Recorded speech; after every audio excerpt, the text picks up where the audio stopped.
Ganun pa rin, anak. Gusto kong gawin mo ang lahat. Lahat na magagawa mo. Para hindi matuloy ang annulment namin ng daddy mo. Gusto kong bumawi sa kanya. Sa mga panahong hindi ko na iparamdam yung pagmamahal ko na dapat pinaramdam ko. Sinubukan niya kayong mahalin, Mom. Pero hindi niyo po siya tinulungan. Instead of making him fall for you, you pushed him away. I know. I know I failed. Pero masisisi mo ba ako? Kung ngayon ko lang na-realize na mahal ko palang daddy mo. Pareho lang kami. Pareho lang kami na hindi namin mahal ang isa't isa noon. Dahil ang mahal ko noon, ang totoong daddy mo. Pero, look at me. Mahal na mahal ko ng daddy mo ngayon. Kaya Jessica, please. Anak, tulungan mo ako. Tutulungan mo ko. Whether you like it or not. Dahil kung hindi, itutuloy kong kaso laban sa daddy mo. If kailangan ko mag-fabricate ng ebidensya, gagawin ko. At magte-testify ka in my favor. Mas gugustuhin ko ng makulong ang daddy mo.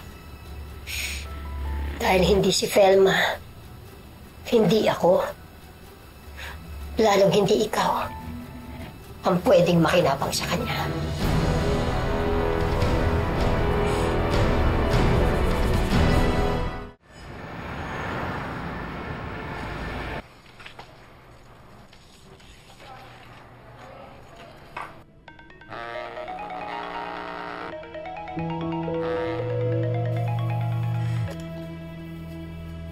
Hi, Sunny!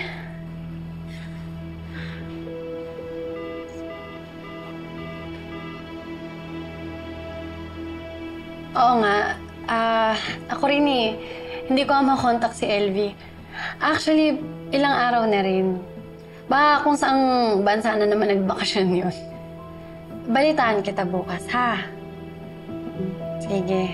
Bye-bye.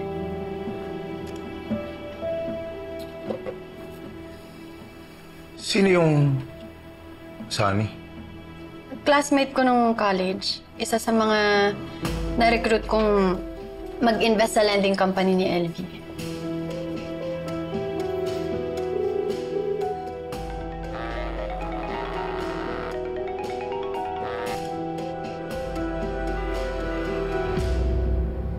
Buti mo na yung kapatid mo.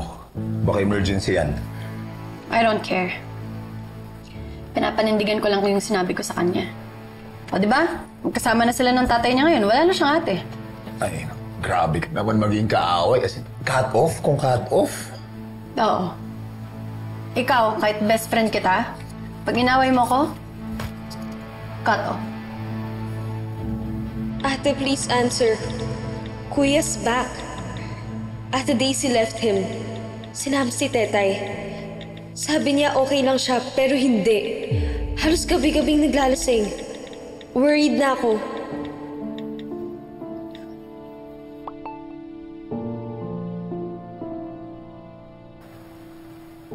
Basahin mo na yung text. Text lang. Basahin mo.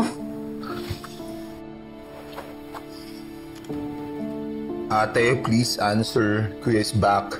Ate Daisy left him. Sinama niya si Tetay. Sinasabi niya na okay lang siya, pero gabi-gabi siya naglalasing. Worried na.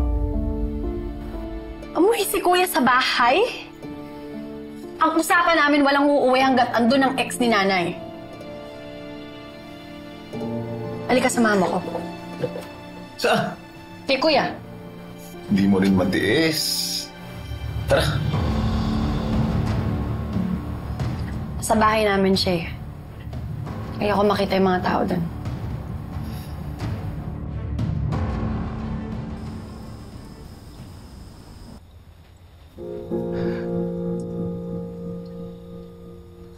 Hello? Hayop ka naman, Daisy. Ba't di ka sumasagot? Pati yung anak ko di umuundak. May inaharang mo ba?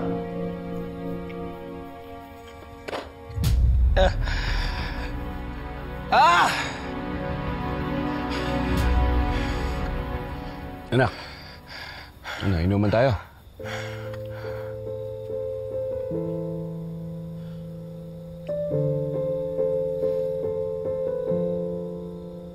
Inuman? Tayo. Ano, magpapanggap tayo ako kay dalawa? Oh, magtropa, ganun, parang normal na mag-ama. Sige. Kung yan ang gusto mo, magpanggap tayo. Para kahit isang gabi lang, di mo ko awayin, di mo ko iwasan.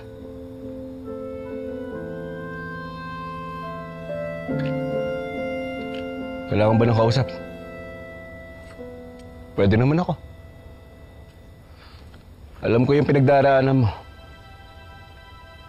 Alam ko yung pakiramdam na mawala ng pamilya.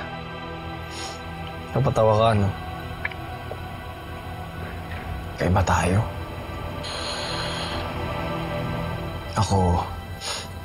Ako yung iniwan ng pamilya ko.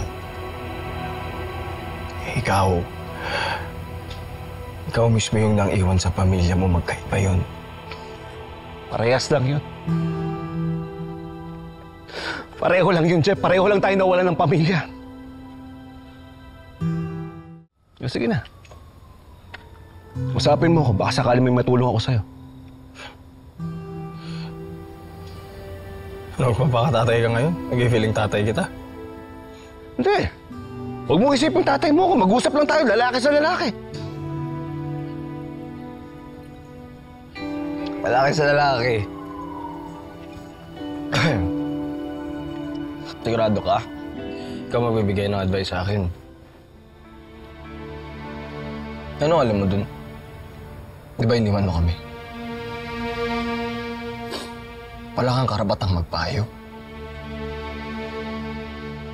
Alam ko yung pakiramdam na hindi ka makatulog sa gabi. Kasi isip ka ng isip. Tanong ka ng tanong kung musta na ba yung pamilya mo? Alam ko yung pakiramdam na nakapikit na yung mata mo pero yung utak mo gising na gising. Tapos babangon ka. Hahanap ka ng kahit ano makakatulong sa'yo para makatulog ka kasi kahit ilang lagok ng alak, hindi mo makukuha umidlip eh. Alam ko yung pakiramdam ng sakit ng sugat. Kahit di mo siya nakikita pero ramdam na ramdam ng buong pagkatao mo. Gago ka pala eh. Alam mo pala yung sakit eh. Bakit mo kami iniwan? Eh kasi nga gago ako! Gago ako, Jeff! Gago! Nagpadala ako sa tukso eh. Nagkasala ako ng isang gabi ha? Isang gabi yun pero habang buhay ko pinagsisihan!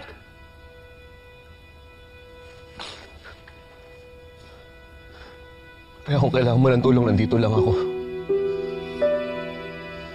Jeff, Huwag mo hawakan, hindi kita kailangan.